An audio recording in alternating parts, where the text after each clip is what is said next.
utiliser une sangle de yoga, comment utiliser une brique de yoga. Et aujourd'hui, nous allons parler du comment utiliser un bolster de yoga. Donc un bolster de yoga, c'est quelque chose dont vous avez forcément entendu parler si vous faites du yin yoga, mais qu'on va retrouver en fait de plus en plus souvent dans tous les types de yoga, puisque c'est un accessoire qui va permettre de faire des positions de relaxation.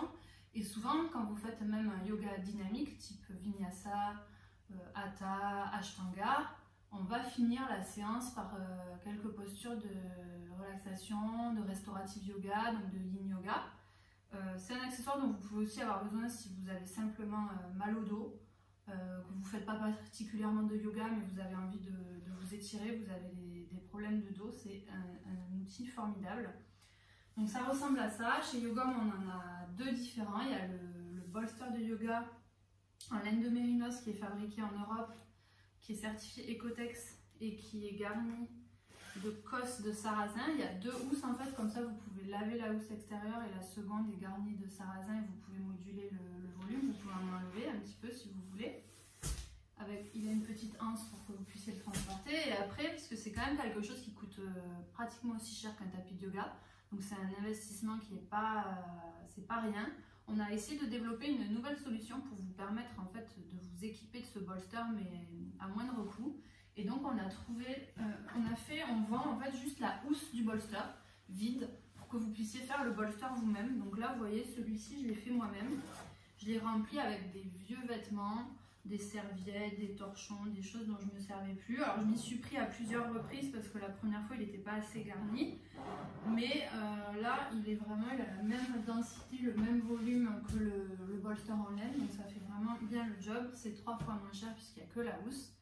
C'est ludique, c'est économique et c'est écologique. Donc ça c'est vraiment une belle révolution. Et vous pouvez aussi vous en servir pour une troisième utilité. C'est par exemple à l'époque, moi j'avais le bolster de Decathlon, gris, pas très joli, un peu vieillot. Et là j'ai pris la petite housse Yogom et je l'ai recouvert tout simplement, encore plus facile que d'aller chercher des vieux vêtements. Voilà, et ça on a une housse qui est donc en coton très solide. Il y a plusieurs coloris, vous pouvez les retrouver sur le site internet. Donc comme expliqué en fait ces guides en vidéo, je vais vous montrer rapidement une dizaine de postures et vous retrouverez en fait sur l'article de blog au moins une vingtaine de postures. On a vraiment essayé de faire un gros travail de recherche pour vous permettre en fait d'avoir des dossiers les plus complets possibles.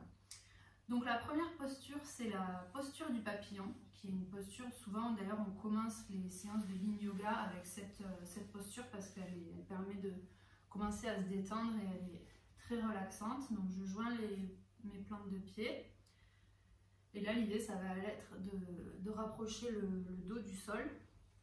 Mais vu que, en tout cas au moins en début de session, ma colonne vertébrale n'est pas assez détendue pour arriver à faire ça, je vais m'aider du bolster, hop, pour pouvoir détendre ma tête. Donc je vais faire quelques respirations ou quelques minutes comme ça. Et quand je le sentirai, ou pas, si ça se trouve, je maintiendrai la posture jusqu'au bout comme ça. Je l'enlèverai. D'ailleurs, je peux faire une zone intermédiaire et mettre la tête comme ceci. Et puis l'enlever. Et alors le papillon, elle a plusieurs variations. On peut la faire comme ceci, on peut la faire avec une jambe seulement et mettre le bolster comme ça. Voilà. Ce qui est génial dans le yin yoga, c'est qu'en fait il n'y a pas de règles. Vous pouvez utiliser autant d'accessoires que vous voulez et les positionner de la manière que vous voulez. Le but en fait c'est d'arriver à se détendre. Donc on n'est pas dans un yoga classique où on cherche un alignement précis. Au contraire, là, la seule chose que vous devez rechercher, c'est que vous ressentiez aucun muscle de votre corps en tension. Il faut vraiment que tout soit relaxé. Et vous n'aurez pas moins de bénéfices d'une posture parce que vous avez fait un demi-papillon plutôt qu'un papillon. C'est totalement faux. Le succès d'une posture en yin yoga, c'est justement le fait que vous soyez détendu. Donc je peux la faire comme ça. Et là, on est vraiment à l'antipode du yang yoga. On ne cherche pas le dos droit. On cherche la détente et le relâchement. Cette posture du papillon, je peux aussi la faire, moi j'adore la faire comme ça, c'est-à-dire en arrière. Hop, je m'allonge dessus. Alors là, vous pourrez rester 10 minutes, un quart d'heure. Si vous avez mal au dos, vous faites ça le soir devant la télé. C'est merveilleux. Et là, on n'est plus dans le papillon, mais vu que le bolster est bien positionné, vous pouvez aussi faire la posture du Shavasana, donc relaxation finale, avec les jambes tendues, toujours les paumes de main vers le ciel, et le bolster positionné de la même manière. Voilà. Ensuite, les torsions. Donc, les torsions, ça veut dire torsion de la colonne vertébrale. On va aller l'essorer comme un torchon. Il y a beaucoup de postures de torsion dans le Yin Yoga qui sont juste géniales et pour la santé et pour le mental, parce que qui dit essorage physique de la colonne vertébrale dit grosse détox et grosse relâche émotionnelle. Donc là, je me mets comme ça, je plie mes genoux, je pose le bolster au niveau de mes fesses et je vais aller allonger mon buste dessus comme ça.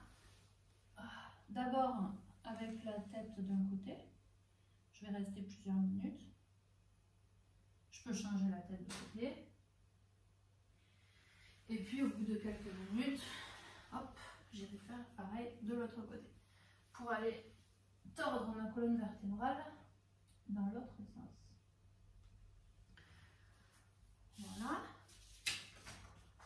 Ensuite, alors dans la posture du cadavre, donc du Shavasana, je vous l'ai montré comme dans le papillon avec le bolster, comme ça.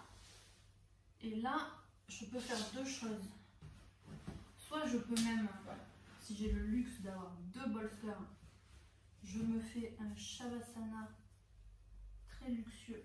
Et j'offre à la fois à ma colonne vertébrale un bolster et à mes genoux.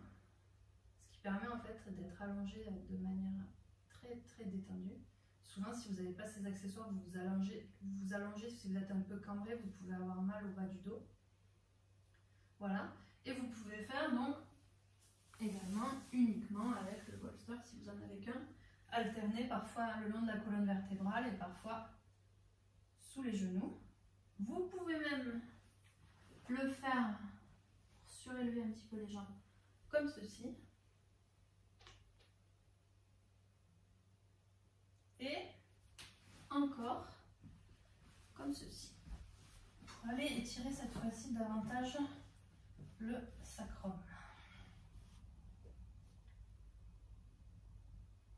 Voilà. Ensuite,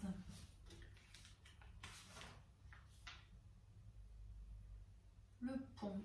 Alors, c'est encore une variante, mais je vais aller remettre le bolster sous mes fesses. Hop. Voilà. Vous retrouverez dans l'article, là je ne vous en parle pas, mais en fait, le Yin Yoga est dérivé de la médecine chinoise.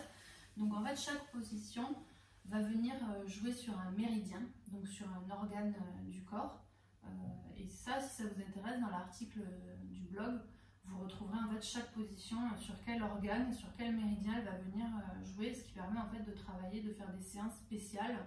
Si vous avez des problèmes de digestion, si vous avez des problèmes de foie, si vous avez des troubles menstruels ou si vous voulez agir sur le gros intestin, enfin, on peut travailler en Yin Yoga sur des milliards de manières différentes. Et même si vous ne croyez pas à tout ça, si ça ne vous intéresse pas, de toute façon, ne serait-ce que par la position physique, vous ressentirez un grand bien-être en fait dans toutes ces postures, puisque ça reste des étirements et du stretching relaxant. Alors après, vous avez la chenille, la posture de la chenille. Hop, je prends le bolster. Là, je ne cherche pas à avoir un dos droit comme avec la sangle où on va faire ça. Là, je cherche vraiment la détente. Donc, je pose ma tête dessus. Et je viens étirer les ischio-jambiers.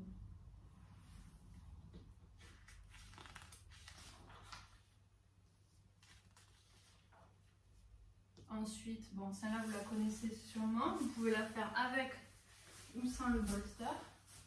C'est la position de l'enfant. Balasana. Hop.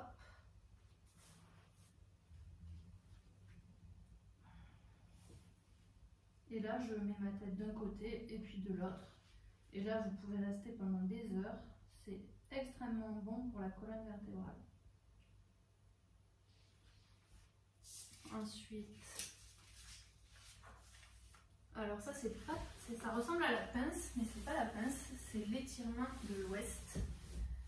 C'est un peu pareil, sauf que dans la pince, on cherche juste à hop, relaxer le haut du corps et la tête. Et là, il y a plusieurs écoles dans le yin yoga, il y a certains courants où on accepte un petit effort yang dans certaines postures, où on va engager certains muscles. Je ne suis pas forcément d'accord avec ça, mais moi je vous montre tout ce qui existe. Et donc c'est le cas de cette position où là, on essaie, pour accentuer l'étirement, d'aller chercher ces pointes de pied. Je pose la tête pour m'aider sur le bolster, et là, vous pouvez aussi le faire dans ce sens-là en fait. Voilà. Peu importe. Et je vais finir par deux postures d'étirement du bassin très profondes. Donc la première, c'est le yin qui agit sur le foie. Hop. Donc là, je tends ma jambe derrière, je rapproche mon talon du pubis, et là je vais pouvoir jouer sur l'étirement en plus ou moins approchant mon genou de moi ou en l'éloignant, et je vais aller m'affaler sur le bolster, sachant que vous pouvez aussi toutes ces postures de yin yoga, si vous le pouvez, vous pouvez aussi les faire évidemment sans le bolster. Si vous arrivez à être dans le même état de détente musculaire qu'avec le bolster. Toujours pareil, je reste un petit peu d'un côté, puis un petit peu de l'autre. Et je change de jambe, évidemment. Et ensuite, je vais vous faire la posture du dragon. C'est toujours la jambe derrière allongée. Là, j'ai le genou plié devant moi. J'appuie mon corps pour allonger ma jambe. Et je vais aller progressivement. Je peux rester comme ça, même si je ne me sers pas du bolster sur mes avant-bras pendant quelques respirations. Et progressivement, je vais aller m'appuyer dessus jusqu'à réussir à m'allonger complètement dessus. Ça, c'est des postures, vous voyez, je ne vais pas y rester très longtemps parce que c'est des postures qu'on fait en fin de séance de yin yoga, qui nécessitent d'abord d'avoir fait le papillon, d'avoir fait la pince et d'avoir en fait le corps suffisamment détendu pour aller encore plus loin. Voilà pour le bolster. Vous retrouverez sur le site de Yogom beaucoup d'articles sur le yin yoga parce qu'on adore ça, donc on a fait un guide. Là on va plus loin, on fait ce dossier spécial vraiment sur l'utilisation du bolster. Mais on a des articles sur l'histoire du yin yoga, comment se déroule une session, d'où ça vient, ce qu'il faut savoir, les méridiens chinois. Ça, si ça vous intéresse, vous trouverez tout ce qu'il faut sur le site. Et tout le matériel évidemment pour s'équiper, bolster, vous voyez là je suis assise dessus, qu'il y a en fait toute une gamme de produits en laine qui vont avec le bolster, comme le zafu de méditation, le tapis et la couverture. Voilà, je vous souhaite une bonne journée les yogis, au revoir.